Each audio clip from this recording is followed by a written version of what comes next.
Senator Tom Cotton has been at the eye of the storm for a long time. Senate Armed Services Committee member, Senate Judiciary Committee member, ranking member of the subcommittees on criminal justice and counterterror, and also author of the book Only the Strong. Senator Tom Cotton, welcome back. Hey, Brian, thanks for having me back on. And you're absolutely right. It's not just your opinion. It's the lessons of history that you cannot coddle and appease and conciliate an aggressive dictatorship and expect to get anything but more aggression. So we are trying to get them to talk to us again. They berated us saying that we want to have talk, but we're trying to challenge them and control them at every stead. Their belief is that by getting together with Australia, South Korea, Japan, expanding our bases in the Philippines and in Guam, we're sending the wrong message, and to open up a line of communication would just be backing up that message and saying it's okay. That's how they view it. Even if it's lip service, that's what they're saying. Yes, I think it is lip service because I think they believe that they can intimidate Joe Biden into taking steps that are harmful to our national security, like backing off our support for Taiwan or not pushing forward with deepening alliances with countries like Japan and Australia and India. Ronald Reagan once said about Soviet Russia, we don't mistrust each other because we have all these arms. We have all these arms because we mistrust each other. And the reason we mistrust China is because they are an aggressive communist dictatorship that has stolen American jobs and industries for 30 years, that has threatened our allies throughout the Western Pacific, that has claimed that they want to replace us as the world's dominant power. We have not taken such actions towards China. And now China is claiming that our efforts to defend ourselves and our interests and our allies are provocative. Unfortunately, that's the kind of nonsense for which Joe Biden sometimes falls. So what we're witnessing right now is China trying to challenge us when it comes to Europe. And we saw how Macron gave in and said, I'll just stay out of this when it comes to Taiwan. And it's just sickening. It's also mind-numbing. And also the Germans were a little bit stronger. But they're also in support of China taking a role with the Ukraine-Russia conflict. Where does Tom Cotton stand? Well, you see, again, the consequences of weakness and appeasement with Emmanuel Macron's comments that France and Europe doesn't really have a dog in any fight between China and Taiwan. When he made those comments, China was conducting military operations and training in the vicinity of Taiwan. And immediately after those comments, it increased the size and intensity of those operations because it emboldened and encouraged China. I don't see how China has any productive role in Ukraine. They're not going to undermine their Russian allies. They're perfectly happy to continue to profit off the war in Ukraine, in no small part because of they're now the beneficiary of cheap Russian imports, and they probably hope that it'll show that Joe Biden and Europe don't have staying power when confronted with aggression by a dictator. That's one of the reasons why it's so important for America's interest that we stay the course and we back Ukraine to the hilt and we quit pussyfooting around as Joe Biden has done for 15 months. Right. I'm thoroughly in your corner. A lot of people listening to me aren't, and listening to us aren't. I thoroughly see that map and see the necessity in stopping them. I don't understand why other people don't. I understand people being upset with Ukrainian corruption of the past, and there needs to be a watchdog. I am not upset there are 20 special forces, if not more, around our bases. We ought to be able to escort VIPs like you in and out and get people like Benjamin Hall out when he gets hit. I also understand why everyone doesn't need to know it. So although there's plenty of reason to distrust things coming out of the administration, I also think not everything has to be distrusted. Yeah. Brian, I think the simplest way to put the legitimate concerns of many of our fellow Republicans is that while I support Ukraine, I don't support Joe Biden's Ukraine policy. Joe Biden helped kick this war off by appeasing and conciliating Vladimir Putin throughout 2021 and then the disastrous withdrawal from Afghanistan that tempted Vladimir Putin to think that he could go for the jugular in Ukraine and do what he's always wanted to do, which is reassemble the Russian empire. And then in the lead up to the war, in the early days of the war, Biden consistently denied Ukraine the weapons in both kind and volume that they needed to deter Russia. Now, the Ukrainians fought valiantly, but still to this day, Joe Biden is hesitating and slow-rolling the deployment of weapons and artillery shells and ammunition to Ukraine. That's why they haven't yet started an offensive. And here we are the second week of May. So there are plenty of Republicans who support Ukraine but don't support Joe Biden's Ukraine policy. And they would like to replace or to have started from the very beginning, not by what he always says, that we're going to back Ukraine for as long as it takes, but rather we're going to help Ukraine win as fast as they can. Senator Tom Cotton, my guest, and Senator, you also disturbed me this morning when you joined me and talked about how the administration's looking to cut the defense budget. Okay, I'm all for cutting spending and being more efficient. I want the Pentagon looked at from top to bottom for that reason. But you cannot cut our defense and not send the wrong message to the rest of the world and our allies. I hope you stand up against it. It's amazing that Republicans have to spend their cachet defending our own country. And what Democrats want to return is more domestic spending. It's nuts.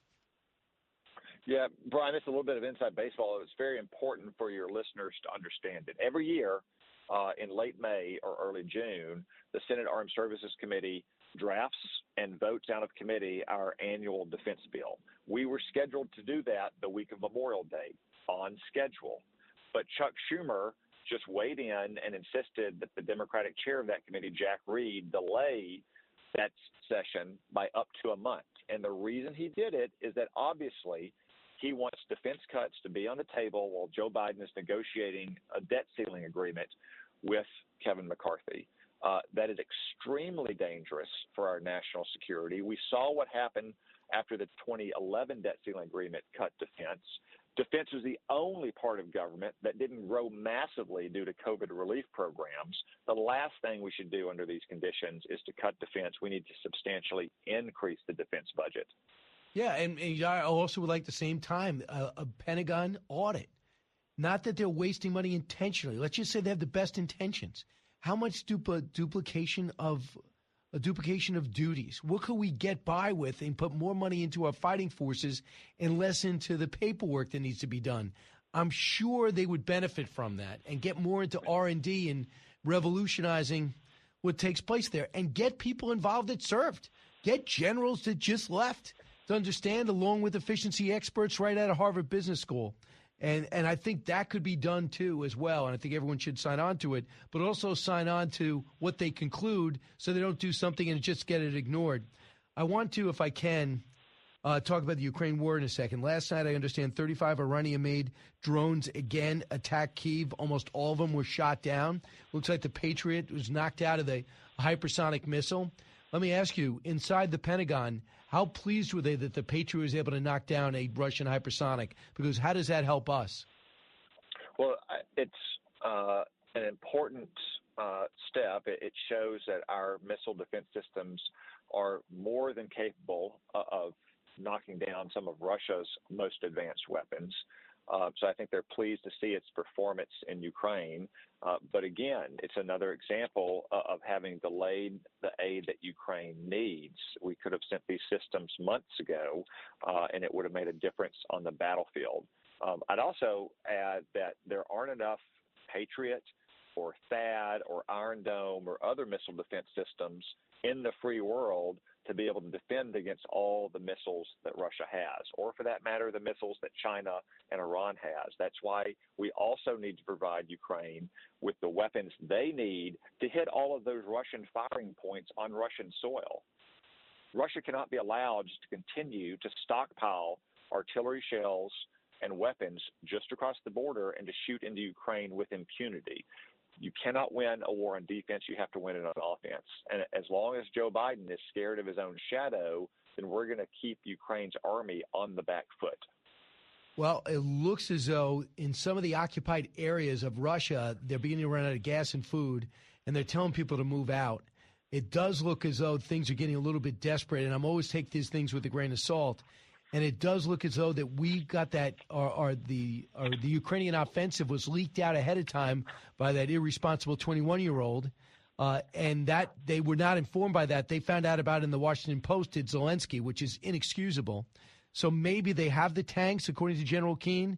Maybe they have the battle plan. They got the Patriots in place.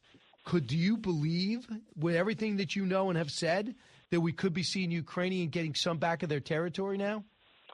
I do believe that could be the case. And I would just remind all your listeners that our intelligence agencies and our military and most European intelligence agencies and militaries predicted that Russia would roll over Ukraine last February, that none of them predicted substantial breakouts in northern Ukraine last September or southern Ukraine in November. So the Ukrainian army has fought bravely and skillfully over these last 15 months. If we would simply give them the tools they need to finish the job, I'm confident that they can have more successes, but they need those tools. Today at 4 o'clock, we're going to have all leadership meeting together about raising the debt ceiling. Not many people are optimistic. In fact, I think there's a presser tomorrow for Democrat Republicans to get ripped by this White House, saying they don't want to legitimately deal and they should give them a clean debt ceiling result. You've seen so much of this play out in your young career. Where's this heading as we get closer and closer to June 1st when we run out of money? Well, obviously, Joe Biden was counting on Republican members of the House of Representatives not passing a debt ceiling increase of any kind. And Kevin McCarthy and House Republicans are to be commended for passing a very good bill 2 weeks ago that would raise the debt ceiling in a responsible fashion by including up to $5 trillion in spending reductions over the next 10 years, which we badly need given our out-of-control spending problem in Washington. Yet Joe Biden still is just insisting in a stubborn and unreasonable fashion that the House Republicans have to fold. They have to give him exactly what he wants, which is a no-strings-attached bill that allow him to keep spending recklessly. That's simply not going to happen. It's not going to happen in the Senate either. You know, I joined 42 other Republicans in sending a note to Chuck Schumer saying that we won't vote for a debt ceiling increase without any spending reforms attached to it. So it's time for Joe Biden and Chuck Schumer to sit down, to face reality, and understand that they've got to address the spending crisis that we face. So lastly, Senator Tom Cotton, do you regret not running for president? You were one of the first people that we thought was going to get in that said no. Do you regret it? You know, Brian, I was able to coach my kids' Little League and football games over the weekend, in addition to teaching my son how to ride a bike back in January that he got for Christmas. So that's a way of saying no, not at all. I'm grateful to have the time with my family and to be able to continue the work that I've been doing in the Senate for the people of Arkansas, and wish everyone who is running well. I know that we can find a good nominee for our party, but I'm 100% certain that my kids couldn't have found a different dad. Oh, that's awesome. It's very. I've seen your. I know you have a young family. That's a big key. For Ron DeSantis, he says, "This is what my kids are used to. I'm doing it anyway." Do you think he's having second thoughts now? We used to be in Congress with him, I believe, and I think there's no exploratory committee. The word is within 2 weeks he's going to announce. Do you think, seeing how well Trump seems to be running, that he's having second thoughts? Not to my knowledge. He seems to be full steam ahead. Obviously, he just had an outstanding legislative session with lots of great conservative successes. Okay. Senator Tom Cotton, best of luck in New York. Stay safe. Thank you, Brian.